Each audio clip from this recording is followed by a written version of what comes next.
বলুন, কি শারীরিক সমস্যা?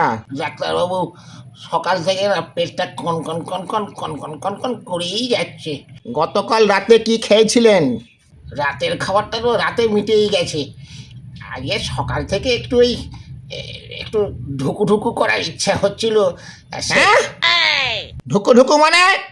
আপনি মদ্যপান করেন? হ্যাঁ, মদ্যপান স্বাস্থ্যের পক্ষে ক্ষতিকর, আপনি জানেন না? সে তো জানি মদ খাওয়া স্বাস্থ্যের পক্ষে ক্ষতিকর, কিন্তু কি করবো বলুন, ওই ইচ্ছে হয়তো খেয়ে ফেলি।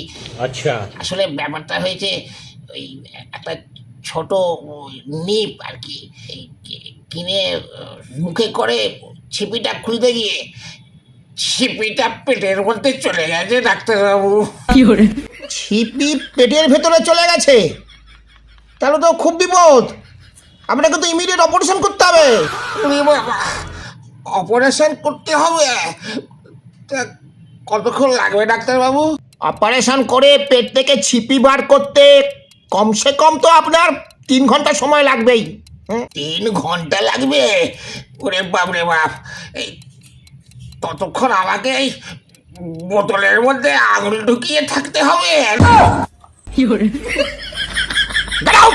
চলে যাবো তাহলে অপারেশন? Get out! হ্যাঁ, যাচ্ছি যাচ্ছি।